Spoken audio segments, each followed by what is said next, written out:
Day one of tomato farming. ನನ್ನ ಹೆಸರು ಕಿಶೋರ್ ಅಂತ ಹೇಳ್ಬಿಟ್ಟು ನಾನೊಬ್ಬ ರೈತ.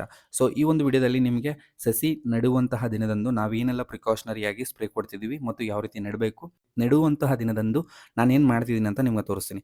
ಮೊದಲನೇದಾಗಿ ನಾವು ಥೈಮ್ಯಾಕ್ಸಿಮಮ್ ಯಾವುದಾದ್ರೂ ಇನ್ಸೆಕ್ಟಿಸೈಡ್ ಇಮ್ಡಾ ಆಗಿರಲಿ ಥೈಮ್ಯಾಕ್ಸಿಮಮ್ ಆಗಿರಲಿ ಮಿಕ್ಸ್ ಮಾಡ್ಕೋಬೋದು. ನಾನು ಥೈಮ್ಯಾಕ್ಸಿಮಮ್ ಮಿಕ್ಸ್ ಮಾಡ್ಕೊತಿದ್ದೀನಿ. ಸೊ ಅದ್ರ ಜೊತೆಗೆ ಮೆಟ್ಲಾಕ್ಸೆಲ್ ಮತ್ತು ಮ್ಯಾಂಕೋಸಬ್ ರೆಡಾಮಿಲ್ ಟೆಕ್ನಿಕಲ್ ಇರುವಂತಹ ಒಂದು ಫಂಗಿಸೈಡ್ನ ಯೂಸ್ ಮಾಡ್ತಿದ್ದೀನಿ. ಇದೇನಕ್ಕಪ್ಪ ಅಂದರೆ ಡಂಪಿಂಗ್ ಆಫ್ನ ಕಂಟ್ರೋಲ್ ಮಾಡೋಕ್ಕೆ. ಅದು ಅಲ್ಲದೆ ಸೀವಿಡ್ ಎಕ್ಸ್ಟ್ರಾಕ್ಟ್, ಇದು ಬಯೋಸಿಮ್ ಅನ್ನೋ ಕಂಪ್ನಿದು. ಸೊ ಈ ಒಂದು ಬಯೋಸಿನ್ ಕಂಪ್ನಿಯ ಸೀವಿಡ್ ಎಕ್ಸ್ಟ್ರಾಕ್ಟ್ನು ಸಹ ಯೂಸ್ ಮಾಡ್ತೀನಿ, ಯಾಕೆಂದರೆ ಡೆವಲಪ್ಮೆಂಟ್ ಚೆನ್ನಾಗಿ ಬರಲಿಕ್ಕೆ.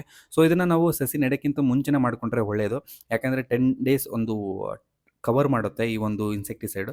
ಸೊ ಇದಾದಮೇಲೆ ನಾವು ಅದರಿಂದ ಗಾತ ಹಾಕ್ತಿದ್ರಿ. ಸೊ ಇದನ್ನು ಏನಕ್ಕಪ್ಪ ಅಂದರೆ ಸಸಿ ನೆಡಲಿಕ್ಕೆ.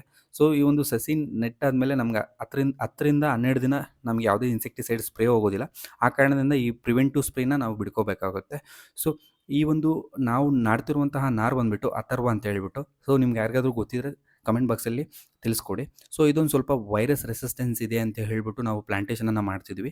ಸೊ ಇದ್ರ ಕಂಪ್ಲೀಟ್ ಡೀಟೇಲ್ಸು ಇನ್ಫೋದ ನಿಮಗೆ ಡೀಟೇಲ್ಸನ್ನು ಕೊಡ್ತಾ ಬರ್ತೀನಿ. ನಿಮಗೇನಾದರೂ ಟೊಮೊಟೊ ಫಾರ್ಮಿಂಗ್ ಬಗ್ಗೆ ಇನ್ಫಾರ್ಮೇಷನ್ ಬೇಕಿದ್ರೆ ಈಗಲೇ ಮೆಟ್ಲಾಕ್ಸೆಲ್ ಮ್ಯಾನ್ಗೆ ಫಾಲೋ ಮಾಡಿ. ಜೈ ಜವಾನ್ ಜೈ ಕಿಸಾನ್.